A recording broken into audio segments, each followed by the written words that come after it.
નમસ્કાર દોસ્તો, સ્વાગત છે આપ સર્વનું તમારી પોતાની યુટ્યુબ ચેનલ એટલે કે ઓશન જ્ઞાન લાઈવ ઉપર.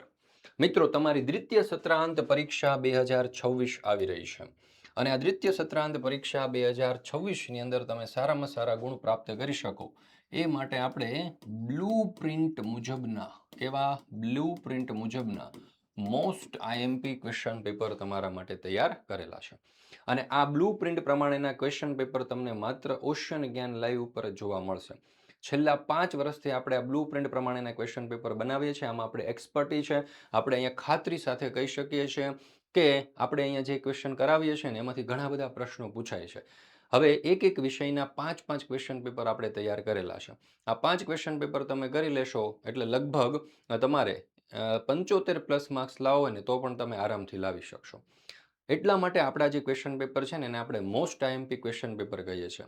કારણ કે આ ક્વેશ્ચન પેપર બ્લુ પ્રિન્ટ પ્રમાણે તો છે જ, પણ સાથે સાથે તમારી પરખ પ્રશ્ન બેંક, તમારી ત્રિમાસિક કસોટીઓ, સ્વઅધ્યયન પોથી, ગયા વર્ષના જૂના પ્રશ્નપત્ર અને એકમ કસોટીઓમાંથી વીણીને આપણે આ પ્રશ્નપત્ર તૈયાર કરેલા છે. તો ચાલો આપણે સરસ મજાના આવા મોસ્ટ આઈએમપી ક્વેશ્ચન પેપરનો અભ્યાસ કરીએ. દ્વિતીય સત્રાંત પરીક્ષા 2026 ધોરણ 6 સામાજિક વિજ્ઞાન. ક્યારે પેપર છે તમારું? તો કે 20/4/2026 ને સોમવારના રોજ તમારું પેપર હશે. કુલ 80 ગુણનું પેપર છે. સમય છે 8 થી 11નો. તો જોઈએ પ્રશ્ન નંબર 1, ખાલી જગ્યા પૂરો. એમાં પેલું, ગૌતમ બુદ્ધનું બાળપણનું નામ ખાલી જગ્યા હતું. તો જવાબ શું આવશે? તો કે સિદ્ધાર્થ. બીજો સવાલ, મહાવીર સ્વામીના માતાનું નામ ખાલી જગ્યા હતું. તો અહીંયા જવાબ આવશે ત્રિશલા દેવી. ત્રીજું, ગૌતમ બુદ્ધના ગુરુનું નામ ખાલી જગ્યા હતું. તો જવાબ આવશે આલાર કલામ. ચોથું, ગૌતમ બુદ્ધના પ્રથમ ઉપદેશને ખાલી જગ્યા કહેવામાં આવે છે. તો જવાબ આવશે ધર્મચક્ર પ્રવર્તન. પાંચમું, પોતાના મન અને ઇન્દ્રિયો ઉપર વિજય પ્રાપ્ત કર્યો હોવાથી તેઓ ખાલી જગ્યા કહેવાયા. તો જવાબ આવશે જીન. છઠ્ઠું, મહાવીર સ્વામીએ ખાલી જગ્યા વ્રતોનો ઉપદેશ આપ્યો હતો. તો જવાબ આવશે 5. જૈન ધર્મના 24મા તીર્થંકર ખાલી જગ્યા હતા. તો જવાબ આવશે મહાવીર સ્વામી. ગૌતમ બુદ્ધે પોતાનો પ્રથમ ઉપદેશ ખાલી જગ્યા સ્થળે આપ્યો હતો. તો અહીંયા જવાબ આવશે સારનાથ. 2025-26ની નવી બ્લુ પ્રિન્ટ મુજબ, ખાલી બ્લુ પ્રિન્ટ નહીં પણ કેવી blue print? New blue print 2025-26 મુજબ આ વર્ષની જે નવી આવી ને એ પ્રમાણે તૈયાર કરેલા છે. એટલે દરેક વાલીઓ, વિદ્યાર્થીઓ અને શિક્ષકોએ પણ તમારા જે દોસ્તો, મિત્રો, ભાઈબંધ ધોરણ 6ની અંદર અભ્યાસ કરતા હોય એમને શેર કરજો. અને આપણે આ ફક્ત ધોરણ 6 માટે જ નહીં, 3, 4, 5, 6, 7, 8 બધા જ ધોરણ માટે તૈયાર કરેલા છે. એટલે બધા જ ધોરણના બધા જ વિષયના ક્વેશ્ચન પેપર 5 ઉપલબ્ધ છે. 5નો જરૂરથી અભ્યાસ કરી લેવો. પ્રશ્ન નંબર 2 સાચો વિકલ્પ પસંદ કરી જવાબ લખો, જેના કુલ 8 ગુણ છે. પહેલો સવાલ, ચંદ્રગુપ્ત મૌર્યના ગુરુ કોણ હતા? તો અહીંયા જવાબ આવશે વિકલ્પ બી, ગુરુ ચાણક્ય. બીજું, ગુજરાતના કયા જિલ્લામાં અશોકનો શિલાલેખ આવેલો છે? તો જામનગર, પોરબંદર, રાજકોટ. તો અહીંયા જવાબ આવશે વિકલ્પ ડી, જુનાગઢ. ત્રીજું, મેગસ્થનીસે નીચેના પૈકી કયું પુસ્તક લખેલ છે? તો અહીંયા જવાબ આવશે વિકલ્પ એ, ઇન્ડિકા. ચોથો સવાલ, સમ્રાટ અશોકનું કયા યુદ્ધ બાદ હૃદય પરિવર્તન થયું? તો અહીંયા જવાબ આવશે વિકલ્પ બી, કલિંગ. પાંચમું, મૌર્ય યુગનું વહીવટી તંત્ર કેટલા વિભાગમાં વહેંચાયેલું હતું? તો જવાબ આવશે વિકલ્પ સી, 3. છઠ્ઠું, અવંતીના રાજ્યપાલ તરીકે બિંદુસારે કોની નિમણૂક કરી હતી? તો અહીંયા જવાબ આવશે વિકલ્પ એ, અશોકની. ત્યાર પછી 7મું, અશોકે પુત્ર મહેન્દ્ર અને પુત્રી સંઘમિત્રાને બૌદ્ધ ધર્મના પ્રચાર માટે ક્યાં મોકલ્યા હતા? તો જવાબ શું આવશે? વિકલ્પ એ, સિલોન. ત્યાર પછી 8મું, નંદ વંશના અંતિમ સમ્રાટ ધનનંદને હરાવીને મગધની ગાદી કોણે સંભાળી હતી? તો જવાબ આવશે અહીંયા આપણો વિકલ્પ એ, ચંદ્રગુપ્ત મૌર્ય. ત્યાર પછી છે પ્રશ્ન નંબર 2બ, માંગ્યા મુજબ જવાબ આપો, જેના કુલ 6 ગુણ છે. પહેલો સવાલ, મહેરૌલીના લોહસ્તંભ વિશે ટૂંકમાં લખો. તો દિલ્હી પાસેનો મહેરૌલીનો લોહસ્તંભ ગુપ્ત યુગે ધાતુ વિદ્યામાં મેળવેલી સિદ્ધિનો શ્રેષ્ઠ નમૂનો છે. દિલ્હી પાસેના મહેરૌલીના લોહસ્તંભની વિશેષતા એ છે કે 1600 વર્ષ થયા હોવા છતાં તેને હજુ પણ દોસ્તો કાંટ લાગ્યો નથી. આવી તે ધાતુ વિદ્યાની અંદર પ્રાચીન સમયની અંદર ભારતે આવી સિદ્ધિ હાંસલ કરી હતી. બીજું, સમ્રાટ પુલકેશી બીજા વિશે ટૂંકમાં લખો. કેવી રીતે? ટૂંકમાં. તો જો, પુલકેશી બીજો દક્ષિણ ભારતનો શક્તિશાળી ચાલુક્ય વંશી રાજા હતો. તેણે દક્ષિણ ભારતના કદંબો, માહેશ્વરના ગંગો અને કોંકણના મૌર્યને હરાવી દક્ષિણ પથના સ્વામીનું બિરુદ ધારણ કર્યું હતું. તેણે તેના મિત્ર ઈરાનના શહેનશાહ ખુશરો બીજાને ત્યાં પોતાનો રાજદૂત પણ મોકલ્યો હતો. ચાલો, ત્યાર પછી આપણે આગળ જોઈએ પ્રશ્ન નંબર 3 ખરા ખોટા જણાવો, જેના કુલ 6 ગુણ છે. પહેલો સવાલ, ઇતિહાસવિદો કલાને 2 ભાગમાં વહેંચે છે. તો જવાબ આવશે ખોટું. બીજું, મહાભારતની રચના વાલ્મીકીએ કરી હતી. તો જવાબ આવશે ખોટું. ત્રીજું, નાલંદા વિદ્યાપીઠ ગુજરાત રાજ્યમાં આવેલી હતી. તો જવાબ આવશે ખોટું. ચોથું, વેદોની સંખ્યા 4 છે. તો અહીંયા જવાબ આવશે સાચું. ત્યાર પછી છે પુરાણોની સંખ્યા 18 છે. તો જવાબ આવશે સાચું. અને ચિત્ર મનુષ્યના મનોભાવને પ્રગટ કરતું વિશિષ્ટ માધ્યમ છે. તો અહીંયા પણ આપણો જવાબ સાચો આવશે. ત્યાર પછી છે પ્રશ્ન નંબર 3b. પ્રશ્ન 3b, 2-3 વાક્યમાં જવાબ લખો. કોઈ પણ 3 લખવાના છે. 6 ગુણનો પ્રશ્ન છે, એટલે કે એક પ્રશ્ન જે છે એના 2 ગુણ રહેશે. પહેલો સવાલ, ઇતિહાસવિદોએ કલાને કેટલા ભાગમાં વહેંચી છે? કઈ કઈ? તો ઇતિહાસકારોએ પ્રાચીન સમયની કલાને 2 ભાગમાં વહેંચી છે. એક છે લલિત કલા અને બીજું છે નિદર્શન કલા. બીજું, વેદો કેટલા છે? કયા કયા? તો વેદો 4 છે. ઋગ્વેદ, યજુર્વેદ, સામવેદ અને અથર્વવેદ. ચાલો, ત્યાર પછી આપણે આગળ જોઈએ. વિદેશી મુસાફરો વિશે લખો. તો ભારતમાં આવેલા વિદેશી મુસાફરો નીચે મુજબ છે. પ્રાચીન ભારતમાં ચંદ્રગુપ્ત મૌર્યના સમયમાં ગ્રીક પ્રવાસી મેગસ્થનીસ, ચંદ્રગુપ્ત દ્વિતીયના સમયમાં ચીની પ્રવાસી ફાહિયાન, હર્ષવર્ધનના સમયમાં ચીની પ્રવાસી યુએન સ્વાંગ અને ગ્રીક નાવિક ટોલેમી વગેરે વિદેશી મુસાફરો પ્રવાસીઓ આવ્યા હતા. ત્યાર પછી છે ચોથું, સ્તૂપ એટલે શું? તો સ્તૂપ એટલે નાના ગુંબજ આકારનું સ્થાપત્ય. સ્તૂપની મધ્યમાં બુદ્ધના અવશેષોને દાબડામાં રાખવામાં આવતા. બૌદ્ધ સાધુઓ આ સ્થળે ધ્યાન ધરતા હતા. પ્રશ્ન નંબર 4a, માંગ્યા મુજબ જવાબ આપો કોઈ પણ 5, જેના કુલ 10 ગુણ છે. પર્વત એટલે શું? તેના કોઈ પણ 2 પ્રકારો જણાવો. તો પર્વત એટલે એવો ભૂમિભાગ કે જે સમુદ્રની સપાટીથી આશરે 900 મીટર કરતાં વધારે ઊંચાઈ ધરાવતો હોય, જેનું ભૂતલ મોટાભાગે ઊંચા નીચા ઢોળાવવાળું હોય અને જેના માથાનો ભાગ સાંકડો શિખરો રૂપે ઊંચો ઉપસેલો હોય. પર્વતોના મુખ્ય 4 પ્રકારો છે: ગેડ પર્વત, ખંડ પર્વત, જ્વાળામુખી પર્વત અને અવશિષ્ટ પર્વત. ચાલો, ત્યાર પછી બીજું, મેદાનોનું મહત્વ જણાવો. તો જોઈએ, ફળદ્રુપ મેદાનો માનવ વસવાટ માટે બધી રીતે અનુકૂળ હોય છે. ત્યાં ખેતી, વેપાર અને ઉદ્યોગ ધંધા જેવી આર્થિક પ્રવૃત્તિઓ ખૂબ વિકસે છે. સપાટ ભૂપૃષ્ઠને કારણે મેદાનોમાં સડક માર્ગો અને રેલ માર્ગોનો વિકાસ વધારે થાય છે. મેદાન પ્રદેશોમાં ગીચ વસ્તી ધરાવતા મોટા શહેરો વિકસ્યા છે. ફળદ્રુપ જમીન મુખ્યત્વે ખેતીની પેદાશો માટે ખૂબ ઉપયોગી છે. કેટલીક ખેત પેદાશો ઉદ્યોગોને કાચો માલ પણ પૂરો પાડે છે. ત્રીજો સવાલ, ટાપુ એટલે શું? કોઈ પણ 2 ટાપુના નામ આપો. તો જો, ચારેય બાજુથી જળ વિસ્તારથી ઘેરાયેલા ભૂમિભાગને ટાપુ કહે છે. દાખલા તરીકે લક્ષદ્વીપ અને આંદામાન નિકોબારના ટાપુ.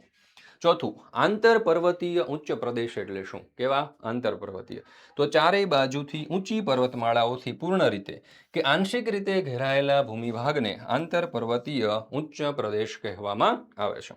પાંચમું, ખંડ પર્વત વિશે નોંધ લખો.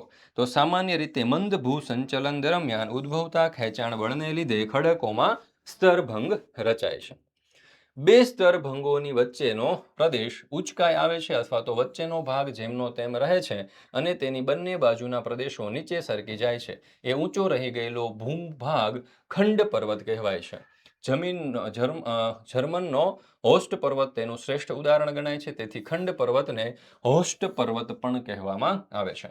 ભારતના નીલગિરી, સાતપુડા, વિંધ્ય વગેરે ખંડ પર્વતો છે. ખંડ પર્વતોની ઊંચાઈ ઓછી હોય છે, તેથી તે ભૂસપાટી ઉપર મર્યાદિત વિસ્તારમાં પથરાયેલા હોય છે. છઠ્ઠું, નિક્ષેપણના મેદાન વિશે નોંધ લખો. નદી, હિમનદી અને પવન જે સામગ્રી ઢસડીને એક જગ્યાએથી બીજી જગ્યાએ લાવે છે, તે અનુકૂળતા મળતા સરોવર કે સમુદ્ર જેવા નીચા ભાગોમાં પથરાય છે. આ પ્રમાણે નિક્ષેપ ક્રિયાથી રચાયેલા મેદાનને નિક્ષેપણનું મેદાન કહે છે. આવા મેદાનને નદીકૃત કે કાંપનું મેદાન પણ કહેવામાં આવે છે. ભારતમાં ગંગા યમુનાનું મેદાન. ત્યાર પછી પ્રશ્ન નંબર 4 બ, ભારતના નકશામાં નીચેના સ્થળો દર્શાવી અને નકશા પૂર્ણ કરો. તો જોઈએ આપણે સરસ મજાનો નકશો. અહીંયા તમે જોઈ શકો છો ભારતીય મહામરુસ્થળ રાજસ્થાનમાં. અહીંયા તમે જોશો તો આ હિમાલયની પર્વતમાળા છે. આ છે તે કર્કવૃત પસાર થાય છે. ત્યાર પછી નર્મદા નદી આવી રીતે પસાર થાય છે. અહીંયા જે છે ત્યાં અરબ સાગર છે. અહીંયા તમે જોશો તો આંદામાન નિકોબારના ટાપુઓ આવેલા છે. તો આ રીતે આપણે નકશામાં દર્શાવી શકીએ. ત્યાર પછી છે પ્રશ્ન નંબર 5 અ, રૂઢ સંજ્ઞાઓ ઓળખો, જેના કુલ 3 ગુણ છે. તો અહીંયા તમે જોઈ શકો છો ઉત્તર. તો આ જે છે તે નકશાની ઉત્તર દિશા છે. ત્યાર પછી આ તમે જોશો તો આ નદી છે. ત્યાર પછી આ જે ભાગ છે એને આપણે રેલ માર્ગ કહી શકીએ. તો આવી રીતે દોસ્તો આપણે આના જવાબો લખી શકીએ. ત્યાર પછી પ્રશ્ન નંબર 5 બ, પૃથ્વીના ગોળામાં વિષુવવૃત્ત, કર્કવૃત્ત અને મકરવૃત્ત દર્શાવો. ચાલો, તો અહીંયા તમે જોશો તો આ વચ્ચેથી ભાગમાંથી જે પસાર થાય છે તે આપણું વિષુવવૃત્ત છે. ત્યાર પછી આ જે છે ઉત્તરમાં 23.5 અક્ષાંશ છે, એને આપણે કર્કવૃત્ત કહીએ, અને આ જે ભાગ છે એને આપણે મકરવૃત્ત કહીશું. ત્યાર પછી ઉપર 66.5 અંશે જે હોય છે, બરાબર, એને આપણે શું કહીશું? તો કે આ જે છે તે આપણું ઉત્તર ધ્રુવ વૃત્ત છે, અને આ જે છે તે દક્ષિણ ધ્રુવ વૃત્ત છે. આ જે ભાગ છે આખો તેને સમશીતોષ્ણ કટિબંધ કહેવાશે. આ જે ભાગ છે આખો તેને સમશીતોષ્ણ કટિબંધ કહેવાશે. અને આ વચ્ચેનો જે ભાગ છે, આપણે પેન થોડી બદલી લઈએ એટલે તમને થોડો વધારે આઈડિયા આવી જાય. આ જે વચ્ચેનો ભાગ છે આખો એને ઉષ્ણ કટિબંધ તરીકે ઓળખવામાં આવે છે.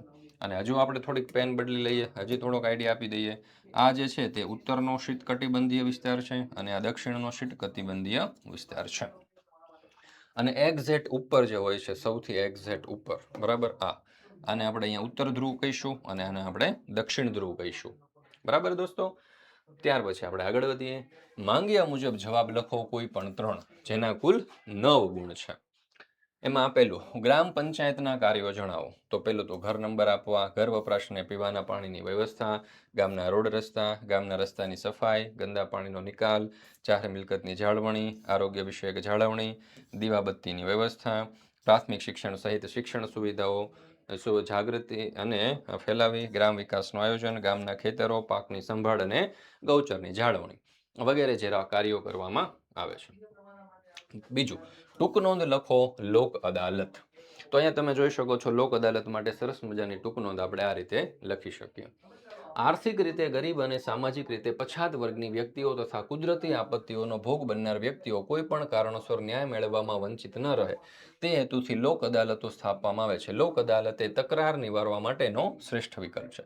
કોઈની ન હાર, કોઈની ન જીત, એ રીતે લાંબા સમયથી પડતર રહેલા કેસોના નિકાલ લોક અદાલતમાં કરવામાં આવે છે. તેમાં કેસ દાખલ કરવા માટે પક્ષકારોને કોઈ ખર્ચ કરવાનો હોતો નથી. લોક અદાલતમાં બંને પક્ષોને સંતોષકારક અને સમાધાનકારી રીતે ન્યાય આપવામાં આવતો હોય છે. ચાલો, ત્યાર પછી છે બીજું, સ્થાનિક સરકાર એટલે શું, તેના પ્રકાર જણાવો. પહેલા આપણે પ્રકાર જોઈ લઈએ. તો સ્થાનિક સરકારના મુખ્ય કેટલા પ્રકાર છે? 2. પહેલું ગ્રામીણ પ્રશાસન અને બીજું શહેરી પ્રશાસન. ગ્રામીણ પ્રશાસનમાં જોઈએ તો ગ્રામ પંચાયત, તાલુકા પંચાયત અને જિલ્લા પંચાયત. અને શહેરની અંદર 2 આવશે, નગર અને મહાનગરપાલિકા. હવે આપણે એની વ્યાખ્યા જોઈએ. તો સ્થાનિક કક્ષાએ લોકો મતદાન દ્વારા પોતાના પ્રતિનિધિઓને ચૂંટે છે. એ પ્રતિનિધિઓ તે સંસ્થાનો વહીવટ કરે છે. તેને સ્થાનિક સ્વરાજ્ય તરીકે ઓળખવામાં આવે છે. આ પ્રકારની સંસ્થાઓ સ્થાનિક સ્વરાજ્યની સંસ્થાઓ કહેવાય. ગ્રામ પંચાયત, તાલુકા પંચાયત અને જિલ્લા પંચાયત એ ગ્રામીણ સ્થાનિક સ્વરાજ્યની સરકાર છે. નગરપાલિકા અને મહાનગરપાલિકા એ શહેરી સ્થાનિક સ્વરાજ્યની સરકાર છે.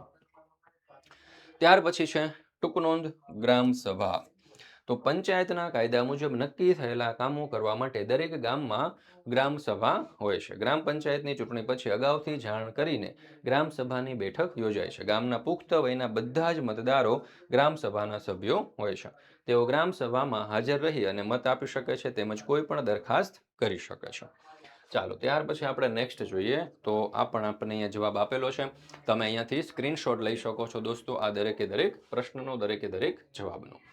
ત્યાર પછી છે પ્રશ્ન નંબર 7, જોડકા જોડો. વિભાગ અને આપણે વિભાગ બ સાથે જોડવાના છે. એમાં પહેલું છે ગ્રામ પંચાયતના વડા. તો ગ્રામ પંચાયતના વડાને આપણે જોડીશું સરપંચ સાથે. નગરપાલિકાના વહીવટી વડાને જોડીશું ચીફ ઓફિસર સાથે. જિલ્લાના વહીવટી વડાને જોડીશું કલેક્ટર સાથે. તાલુકાના વડાને જોડીશું તાલુકા પ્રમુખ સાથે. મહાનગરપાલિકાના વડાને આપણે જોડીશું મેયર સાથે. પ્રશ્ન નંબર 8 માંગ્યા મુજબ જવાબ આપો કોઈ પણ બે, જેના કુલ 10 ગુણ છે. પહેલું, ગ્રામીણ જીવન નિર્વાહ વિશે લખો. તો ગામડાની મોટી સંખ્યાના લોકો ખેતી, ખેતમજૂરી અને પશુપાલન કરી અને જીવન નિર્વાહ કરે છે. ઘણા લોકો દરજીકામ, સુથારીકામ, લુહારીકામ, ત્યાર પછી આગળ સોનીકામ, ધોબીકામ, માટલા અને ઈંટો બનાવવાનું કામ, રિપેરિંગ કામ, માછલા પકડવાનું કામ વગેરે વ્યવસાયો કરી અને ગુજરાન ચલાવે છે. ગામડામાં કેટલાક લોકો કરિયાણાની, શાકભાજીની, કાપડની, કપડાની, ચા નાસ્તાની, ખાતરની, બિયારણો વેચવાની વગેરે ઘણી બધી પ્રકારની અલગ અલગ દુકાનો ચલાવતા હોય છે. તો આવી રીતે અલગ અલગ કાર્યો કરી અને ગામડાના લોકો જે છે તે જીવન નિર્વાહ કરતા હોય છે. ચાલો, ત્યાર પછી છે બીજો સવાલ. લોકો કયા કયા કામ કરી અને રોજગારી મેળવે છે? લોકો કયા કયા કામ કરી અને રોજગારી મેળવે છે? તો ઘણા લોકો છૂટક મજૂરો તરીકે ફેક્ટરીઓમાં કામ કરીને રોજગારી મેળવે છે. અનેક લોકો ખાનપાનની અનેક પ્રકારની ચીજવસ્તુઓ બનાવી અને મજૂરી કરી અને રોજગારી મેળવે છે. દાખલા તરીકે ચોકલેટ, આઈસ્ક્રીમ, સ્વીટ્સ, ફરસાણ વગેરે બનાવવા. ઘણા વ્યક્તિઓ પોતાના વ્યવસાયો કરીને સ્વરોજગારી મેળવે છે. દાખલા તરીકે ભાડું લઈને રિક્ષા અને મોટરકાર ચલાવીને દરજીકામ કરવું, બૂટ પોલિશ કરવી, સાયકલના પંક્ચર અને તેની મરમ્મત કરવા વગેરે. ઘણા લોકો દરજીકામ, સુથારીકામ, લુહારીકામ, સોનીકામ, ધોબીકામ, માટલા અને ઈંટો બનાવવાનું કામ, રિપેરિંગ કામ, માછલા પકડવાનું કામ વગેરે વ્યવસાયો કરી અને ગુજરાન ચલાવવાનું કાર્ય કરતા હોય છે. ત્યાર પછી ત્રીજું, શહેરનું જીવન વિશે ટૂંકમાં લખો. શેના વિશે? શહેરનું જીવન. તો જુઓ, શહેરમાં મોટી સંખ્યામાં લોકો રસ્તાઓ પર કામ કરી તેમજ ફેરિયાઓ તરીકે કામ કરી અને જીવન નિર્વાહ કરે છે. શહેરના બજારોમાં દુકાનોની અનેક લાઈનો હોય છે. તેમાં દુકાનદારો, સેલ્સમેનો અને અન્ય કર્મચારીઓ કામ કરી અને ગુજરાન ચલાવે છે. શહેરમાં હજારો વ્યક્તિઓ છૂટક મજૂરી તરીકે કામ કરી અને ગુજરાન ચલાવે છે. શહેરમાં ઘણા લોકો ફેક્ટરીઓમાં કામ કરી અને ગુજરાન ચલાવે છે. શહેરોમાં ઘણા શિક્ષિત લોકો શાળા, કોલેજોમાં શિક્ષણ આપવાનો વ્યવસાય કરે છે. તેમજ નાની મોટી ઓફિસોમાં વિવિધ પ્રકારના વ્યવસાયો કરી અને જીવન નિર્વાહ કરતા હોય છે. મિત્રો, તમારા માટે ખાસ મહત્વની સૂચના. શું? તો કે ધોરણ 3 થી 8ના જે વિદ્યાર્થીઓ છે ને, એમની જે દ્વિતીય સત્રાંત પરીક્ષા 2026 આવી રહી છે, તેના માટે ખાસ મહત્વના આપણે બ્લુ પ્રિન્ટ મુજબના મોસ્ટ આઈએમપી પ્રશ્નપત્ર તૈયાર કરેલા છે. આ બ્લુ પ્રિન્ટ પ્રમાણેનું તો છે જ, પણ સાથે સાથે ખૂબ ઇમ્પોર્ટન્ટ એટલા માટે છે કારણ કે તમારી સ્વાધ્યાયન પોથી, એકમ કસોટી, ગાલા સ્વાધ્યાય પોથી, આ ઉપરાંત તમારી જે પ્રશ્ન બેંક છે, એકમ કસોટી છે, ત્રિમાસિક કસોટીઓ છે, આ દરેકની અંદરથી જે મોસ્ટ આઈએમપી પ્રશ્નો છે ને તે વીણી વીણીને આપણે આની અંદર મૂકેલા છે. તો આવું બ્લુ પ્રિન્ટ પ્રમાણેના ક્વેશ્ચન પેપર અને પણ નવી બ્લુ પ્રિન્ટ 2025-26 મુજબના ક્વેશ્ચન પેપર તમને માત્ર ને માત્ર ઓશન જ્ઞાન લાઈવ ઉપર જ ઉપલબ્ધ થશે. તો દરેક વાલીઓ, વિદ્યાર્થીઓ અને શિક્ષક મિત્રોએ અવશ્ય આ જે ક્વેશ્ચન પેપર છે તેનો અભ્યાસ તમારા તમામ દોસ્તો મિત્રો સુધી પહોંચે, લિંક પહોંચે એવા પ્રયાસો કરજો. એક વિષયની પ્રાઇસ માત્ર 60 રૂપિયા છે. રેડી ટુ પ્રિન્ટ ફોર્મની અંદર તમને મળી જશે. સીધી તમે એનો ઝેરોક્સ કરાવી અને તમે એનો ઉપયોગ કરી શકશો. એવી જ રીતે અસાઇનમેન્ટ પણ તૈયાર કરેલા છે. અને આ દરેક વસ્તુ જો તમારે ફ્રીમાં જોઈતી હોય, શું? તો કે ધોરણ 6ના દરેક વિષયના બ્લુ પ્રિન્ટ પ્રમાણેના ક્વેશ્ચન પેપર અને તેના આન્સર ફ્રીમાં જોઈએ છે. નવી બ્લુ પ્રિન્ટ 2026 મુજબના એક વિષયના 5 ક્વેશ્ચન પેપર આપણે તૈયાર કરેલા છે. અને આ 5 ક્વેશ્ચન પેપર તમે કરી લો એટલે બીજું લગભગ કશું કરવાની તમારી જરૂર પડશે નહીં. તો આ 5 ક્વેશ્ચન પેપર મેળવવા માટેની લિંક નીચે ડિસ્ક્રિપ્શનમાં આપેલી છે. એના માટે તમારે શું કરવાનું? તો કે આપણી એપ્લિકેશન છે ઓશન જ્ઞાન લાઈવ. આ એપ્લિકેશન તમારા દોસ્તો ડાઉનલોડ કરી લેવાની છે. એપ્લિકેશન ડાઉનલોડ કરી અને અહીંયા તમારે શું કરવાનું છે? તો કે જોરદાર રીતે આપણું જે ધોરણ 7 છે ને, ધોરણ 7ની અંદર ક્લિક કરી અને આપણી જે બ્રહ્માસ્ત્ર બેચ છે ધોરણ 7ની, એના ઉપર તમારે જતું રહેવાનું છે. બરાબર? એના ઉપર જઈ અને ત્યાંથી તમે આ સરસ મજાનું મટીરિયલ જે છે તે મેળવી શકો છો. બ્રહ્માસ્ત્ર બેચની અંદર જોઈન્ટ થઈ જશો એટલે પણ બ્રહ્માસ્ત્ર બેચ ધોરણ 7ની, બરાબર? ધોરણ 7ની બ્રહ્માસ્ત્ર બેચમાં તમારે જોઈન્ટ થવાનું છે. ત્યાંથી તમને આ દરેક વસ્તુ ફ્રીમાં મળી જવાની છે દોસ્તો. તો રાહ શેની જુઓ છો? અત્યારે જ તમે જતા રહો. બ્રહ્માસ્ત્ર બેચમાં જુઓ, વિકાસ અસાઇનમેન્ટનું જે સોલ્યુશન છે ને એ પણ ફ્રીમાં મળી જશે. દ્વિતીય સત્રાંત પરીક્ષાના પેપર સોલ્યુશન મળી જશે, અસાઇનમેન્ટ મળી જશે. અને આ ઉપરાંત ધોરણ 7નું જે સમગ્ર અભ્યાસક્રમ છે ને એ પણ દોસ્તો અહીંયાથી તમને મળી જવાનો છે. એટલે એના પણ તમારે જરી કંઈ મૂંઝાવાનું નથી. તો દોસ્તો અહીંયા આપણે આ ધોરણ 6નું સામાજિક વિજ્ઞાન વિષયનું બ્લુ પ્રિન્ટ મુજબનું મોસ્ટ આઈએમપી પ્રશ્નપત્ર પૂર્ણ કરીએ છીએ. ફરી મળીશું મિત્રો આપણે ધોરણ 6ના એક નવા વિષયના બ્લુ પ્રિન્ટ પ્રમાણેના મોસ્ટ આઈએમપી ક્વેશ્ચન પેપર અને તેના સચોટ અને સંપૂર્ણ સોલ્યુશન સાથે.